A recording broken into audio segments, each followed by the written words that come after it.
Aku Nyonya Carter, dan aku akan mengajar sejarah hari ini. Siapa sebenarnya dirimu sesungguhnya, Nyonya Carter? Engkau jujur padaku.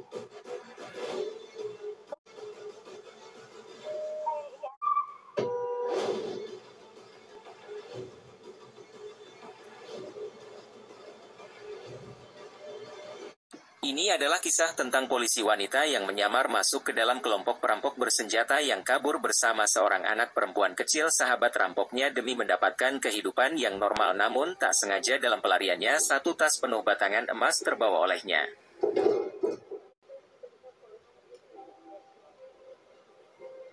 Dia Erin Carter kecil menjadi yatim piatu.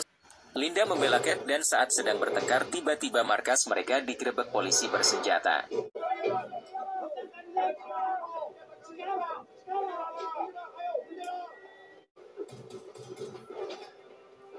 Terjadi baku tembak.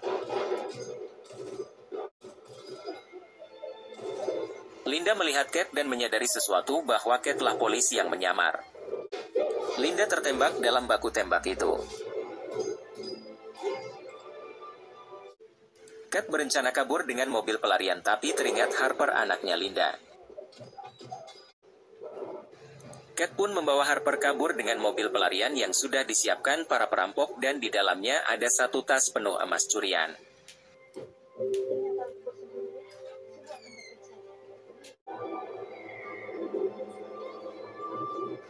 Margot melihat Kate kabur membawa Harper dan emas itu. Linda pingsan terkapar karena tertembak.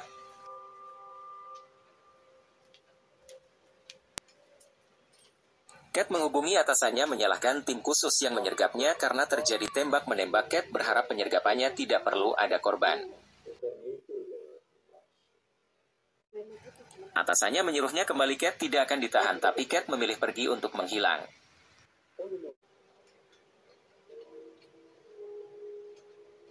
Tidak ada yang menyadari Kate membawa satu tas penuh emas.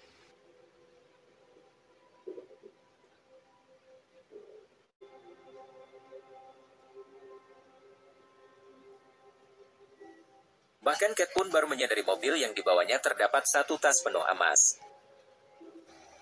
Keesokan paginya Kate kabur bersama Harper dan satu tas penuh emas. Mereka berdua pergi ke Barcelona, Spanyol. Bagus. Yang harus kita lakukan, kita harus pergi sekarang. Mengerti? Mengerti?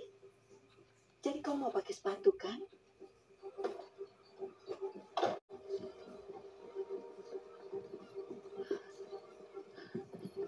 Oke.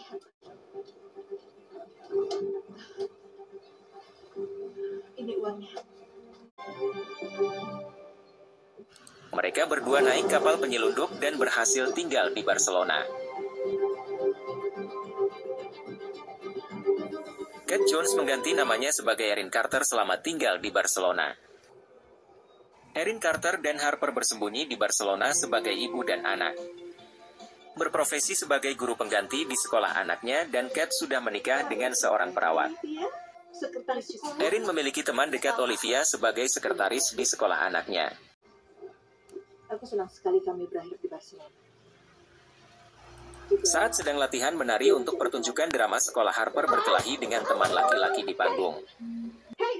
Harper memukul wajah temannya hingga berdarah dan patah giginya. Pasti ada alasannya.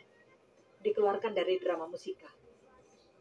Dalam perjalanan pulang, Harper kebelet kencing. Ibunya Erin menepi ke sebuah supermarket untuk anaknya numpang kencing.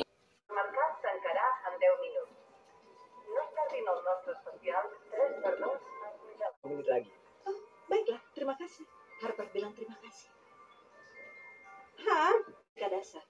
Kalau memukul, hilangkan kekuatan tumbukan supaya pergelangan tangan tidak sakit. Tapi percuma. Selesai. Erin melihat kembali wanita misterius itu memasuki ruang sekolah. Emilio pun melihat Erin meninggalkan tempat pertunjukan dan mengikuti Erin keluar ruangan. Erin mengikuti perempuan misterius itu. Dari kamar kecil adanya di aula. Masuklah. Kau harus pergi sebelum aku memanggil keamanan. Kau tahu, ya, itu benar-benar kau. Lihat aku, Kate!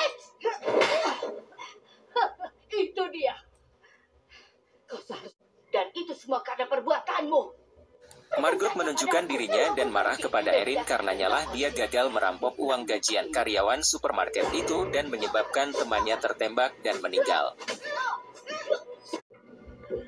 Mereka berdua berkelahi.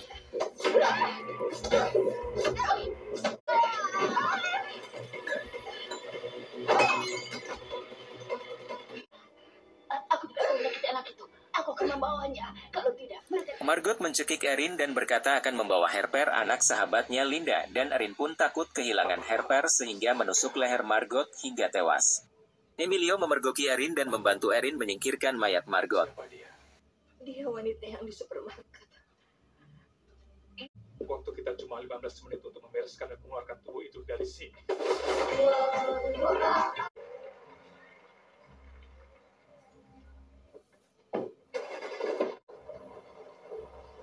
Mayat Margot dibawa dan dikubur di hutan.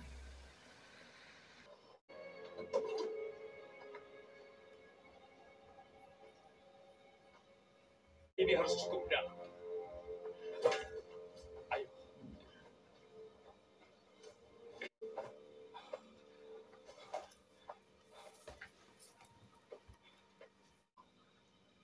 Sial kau.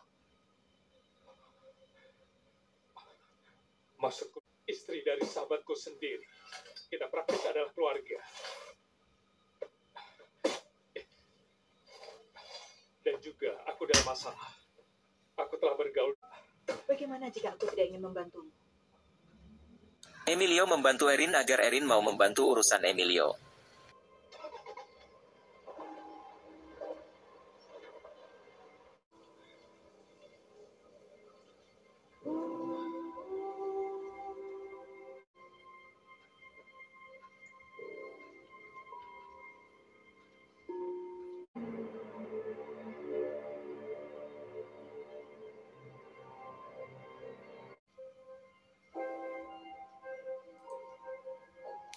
Aku punya penjelasan komputer.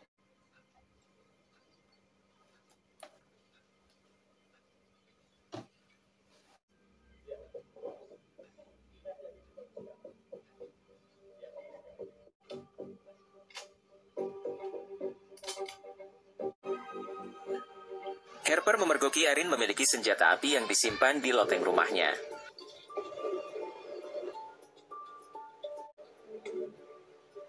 Dan aku akan mengajar sejarah hari ini.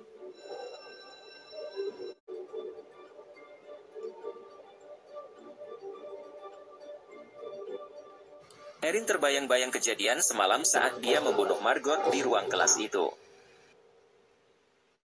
Kita harus memberinya posisi penuh waktu. Apa yang dia bawa ke institusi kita yang luar biasa. Itu bagus ya. Ya, kecuali kau tahu. Itu jawaban paling membosankan. Wajahmu kenapa? Oh, ini konyol. Olivia menanyakan luka lebam di wajah Erin. Aku tidak.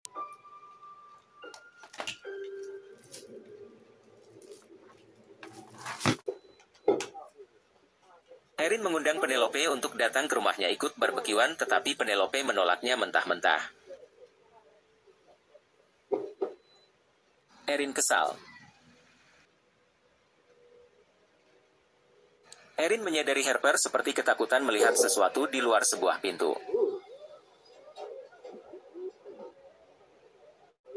Ya, aku tidak bisa mengatakan itu. Biar aku tambah minuman kalah. Terima kasih. Ngomong-ngomong, aku senangnya berbeda. Harper kembali melihat sosok misterius berkepala binatang. Kau tahu, aku kelas di bawah hingga sampai Emilio datang untuk membantu. Tunggu, apa? Ya, kau ingin pergi ke kamarmu? Baiklah. Bicara di dapur. Kau pikir aku ini apa itu? Aku tidak tahu. Tapi aku tahu kau bisa menangani dirimu. Jadi kau sudah memberitahu Jody tentang semua ini. Emilio berbicara pada Erin agar dia mau membantunya kali ini. Harper ketakutan setelah melihat sosok misterius di halaman rumahnya dan bermaksud menutupi jendela kamarnya dengan lemari. Atau karena benda yang kau lihat bersama ibu di hutan? Hal. Saat itu dan sekarang kita juga tidak membutuhkannya. Lihat keluar jendela, Hal. Kita aman. Ibu tidak. Erin meyakinkannya agar tidak perlu takut dan kemudian memeluknya.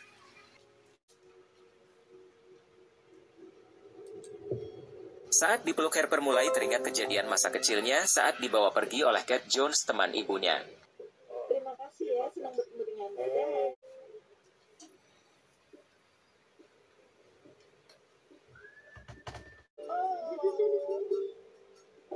Kacamata. Terima kasih. Kau akan menjadi orang hebat sebelum wawancara.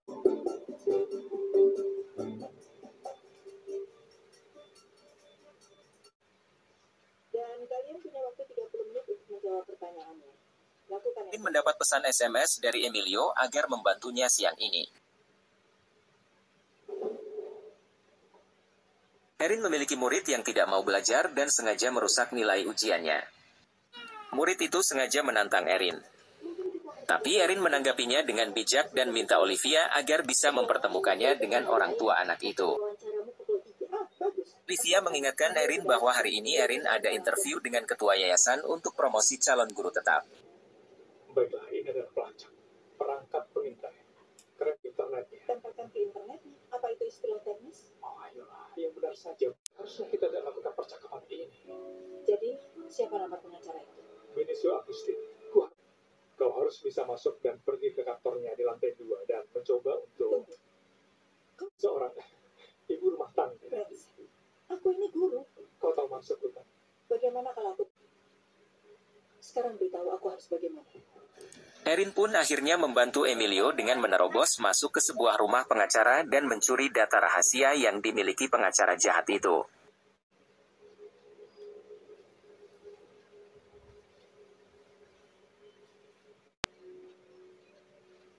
Erin sangat berhati-hati. Erin menuju ke lantai 2 ruang kerja pengacara jahat itu. Dari kejauhan tiba-tiba Emilio melihat pengacara jahat itu pulang lebih cepat, kemudian Emilio segera menelpon Erin untuk segera keluar dan membatalkan misinya. Tidak, Emilio. Aku hanya ingin ini selesai. Bersikeras untuk tetap melanjutkan pengambilan data. Dan berhasil.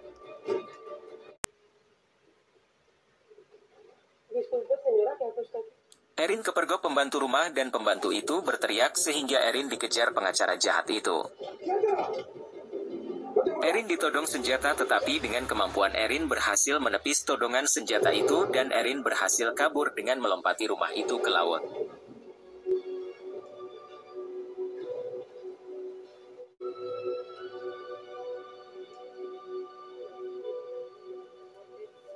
Erin harus mengganti pakaiannya karena basah kuyup. 15 menit lalu, ya. Oh, astaga. Apa yang kau pakai? Aku bisa ganti. Beri aku blusnya. Tidak. Erin harus menghadiri wawancaranya yang sudah hampir terlambat. Kami dapat memberimu waktu 5 menit ya, Kak. Lingkungan yang sama. Kupikir kau tampak akrab. Halo, tetangga. Jadi Dalam wawancara itu hadir juga Penelope sebagai perwakilan komite orang tua murid. Erin merasa sangat kacau memakai pakaian yang tidak semestinya untuk wawancara dan ada Penelope yang sejak awal tidak bersahabat dengannya. Aku merasa belajar lebih banyak dalam 2 menit daripada belajar di sana. Apa membuat kami kekurangan staf. Selama waktu itu, ruang kelas dirusak dengan parah. Erin disalahkan atas kejadian saat malam puncak pertunjukan drama musikal sekolah. Dia pergi diam-diam tanpa memberitahu staf lain. Setelah wawancara, Erin pulang ke rumah dan Emilio pun ada di rumah Erin. Emilio sangat senang Erin masih hidup dan berhasil lolos dari misinya itu. Sedang tenang, Kak Martin. Iya, sorry. Ya, hati-hati, Emily. Kami mengkhawatirkan. Hart, Untuk menjadi teman yang baik dan menjadi tetangga yang baik. Dan aku janji mulai sekarang aku akan melihat Emilio Martin. Erin memperingati Emilio untuk berhati-hati karena dia berteman dan berhadapan dengan orang-orang jahat yang bersenjata. menurutmu Ana akan berubah pikiran dan mengambil kembali Emily? Kita akan bisa seperti itu? Tidak. Aku tidak khawatir tentang kita.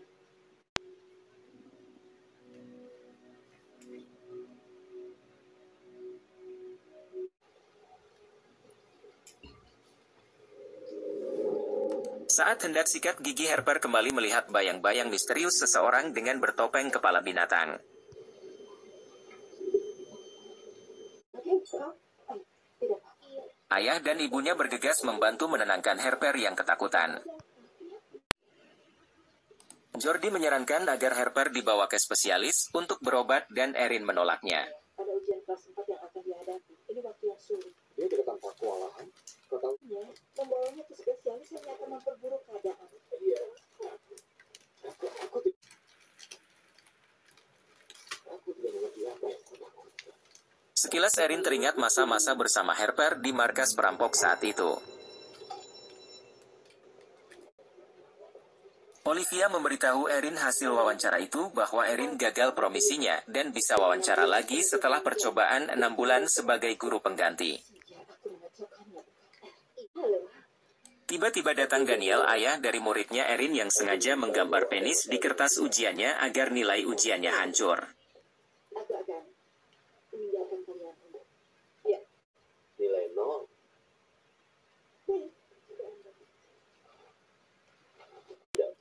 Erin memberi penjelasan kenapa anaknya mendapatkan nilai 0 dan kemudian memberi masukan dan saran kepada Daniel.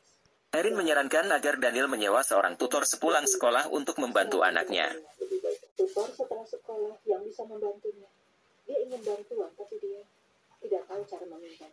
Daniel sangat merasa dibantu karena Erin perhatian pada anaknya. Apa Anda sampai tahu? Itu tidak profesional. Aku tahu. Daniel pun tahu Erin gagal di wawancaranya karena pengaruh dari Penelope. Daniel memberitahu Erin bahwa dia salah satu donatur di sekolah ini dan berjanji akan membantu Erin dengan memberi masukan ke pihak yayasan. Masuklah, ibu harus menemui Penelope. Tolong jangan gila. Semua orang berpikir. Erin sangat kesal pada Penelope. Dia merasa wawancaranya gagal karena pengaruhnya. Oh, halo. Hola. Maaf. Aku memberitahu mereka, Erin hanya membunuh pria supermarket itu untuk membela diri, tapi kau tahu tidak. Aku tidak percaya. Kau datang terlambat. Dengan kau tidak begitu penting bagi. Penelope menjelaskan bahwa dia tidak campur tangan dalam penilaian wawancara itu. Dia pun memberikan penilaian baik terhadap Erin ke pihak yayasan. Sampai jumpa. Setelah dari rumah Penelope, Erin mampir ke rumah Emilio. Emilio? Erin melihat ada kejanggalan di rumah Emilio. Emilio! Erin kemudian melacak keberadaan Emilio. Erin segera pulang dan bilang ke Harper akan pergi keluar sebentar dan nanti Olivia akan datang ke rumah menemaninya. Ibu menyayangimu.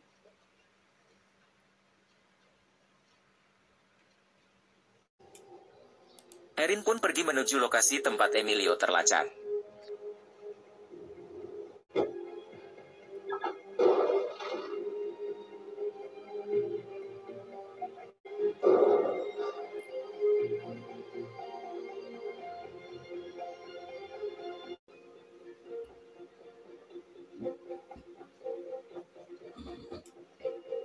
Erin mencari cara agar pintu besi itu bisa terbuka. Erin berhasil masuk diam-diam.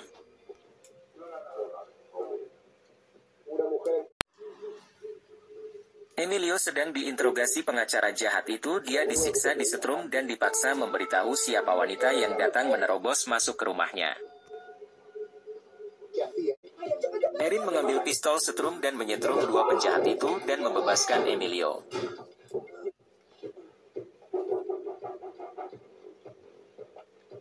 Saat kabur ternyata masih ada satu penjahat lagi yang mengejar mereka.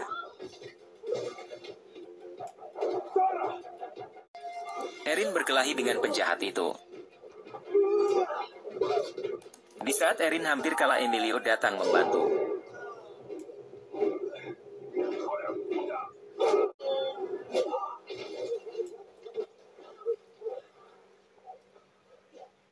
Erin dan Emilio berhasil kabur. Emilio menjelaskan Agustino pengacara itu mengetahui bahwa wanita yang menerobos ke rumahnya adalah suruhan dirinya. Agustin bilang kita akan melakukannya. Maaf karena melibatkan.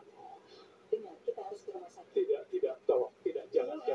Emilio tidak mau dibawa ke rumah sakit. Dia tidak mau ketahuan atasan dan teman sekantornya. Emilio minta Erin mengobatinya. Di rumah, Olivia datang menemani Harper. Harper memberitahu Olivia bahwa ibunya memiliki senjata yang disimpannya di lantai 2 rumahnya. Tidak seharusnya. Olivia memeriksanya.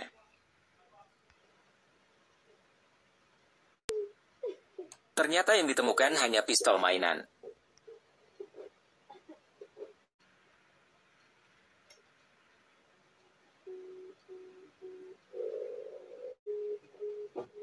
Erin berhenti di depan apotik untuk membeli perlengkapan perban dan lainnya untuk mengobati Emilio.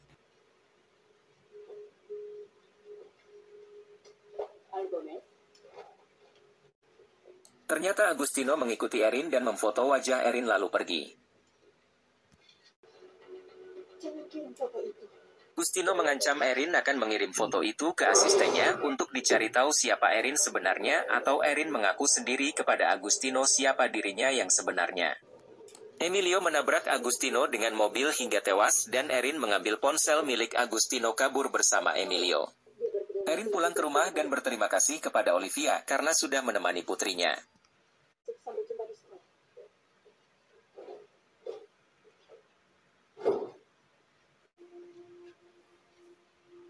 Erin panik melihat ada darah di bajunya dan semakin panik karena kejadian tadi membuat masalahnya menjadi semakin runyam.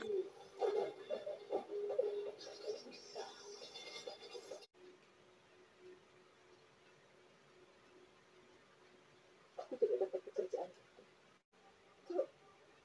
Kau tidak bisa memperbaiki. Erin beralasan kepada suaminya bahwa dia panik dan kesal karena gagal wawancara tidak berhasil karena kecerobohannya.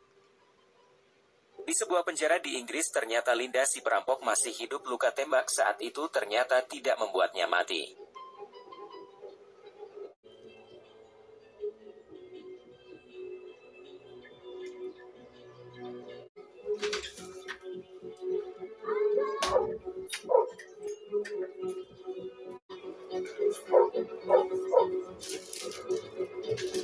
Mayat Margot yang dikubur Erin identitas. Erin tersadar dan mulai mengingat-ingat dan menyadarinya dirinya sedang di rumah sakit. Erin segera mengambil handphonenya tetapi sayangnya baterainya habis. Bisa dan kuncimu ada di sana. Taragona, bajumu berlumuran darah. Terluka di pinggir jalan. Tidak ada KTP ataupun yang lainnya. Apakah ada orang yang ingin kau hubungi? Tidak ada. Boleh aku? Jordi mengecek handphone dan belum ada kabar Erin semalaman. Dia masih bisa membawaku ke rumah sakit kan? Iya, tentu saja. Jangan macam-macam denganku. Oh, hey. Harper marah. Memecahkan piring sarapan yang dibuat ayahnya. Jordi berusaha tenang dan sabar menghadapi Harper. Ayo. Jangan biarkan ayah menggantung. Aku harus pergi. Jordi. Jordi bertemu Emilio dan menceritakan bahwa Erin tidak pulang semalaman dan Lena kabur saat proses pemindahannya. Di luar sana semakin ramai. Ya, aku jadi ingat tentang pertama kali kita kesini. Itu bukan 2 jam, rasanya baru 2 jam.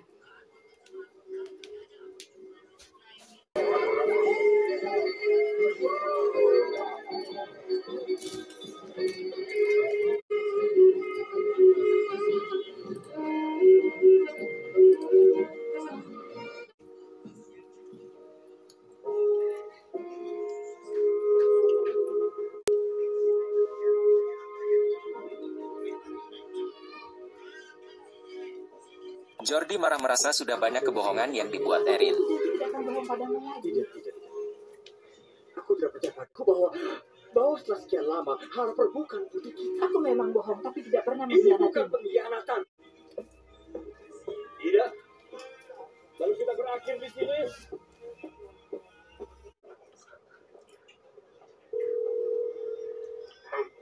Erin menelpon Emilio dan Emilio memberitahu Erin dia pergi ke lapangan banteng untuk bertemu dengan informan itu dan ternyata itu adalah sebuah jebakan. Pulanglah ke rumah.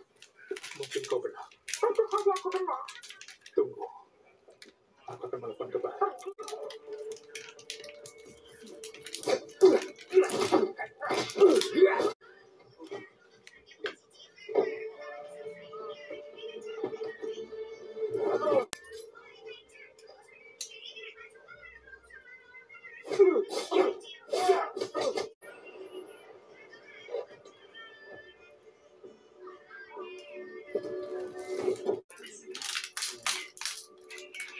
Kau benar-benar perlu belajar bagaimana menerima petunjuk. Tapi kemudian, kau telah menghabiskan banyak uang bagi kami. Ternyata bos mafia itu adalah Daniel dan Emilio dipaksa memberitahunya siapa wanita yang membantu dirinya selama ini dan Emilio menolak memberitahunya. Bekerja dengan seorang wanita.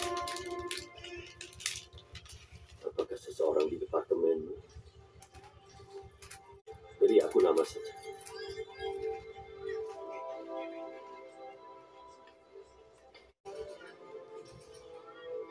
Kesempatan terakhir. Emilio, aku belum sejak kesempatan. Jadi ini Daniel membunuh Emilio dan Erin berteriak di atas tribun kemudian berlari menghampiri Emilio. Emilio pun tewas.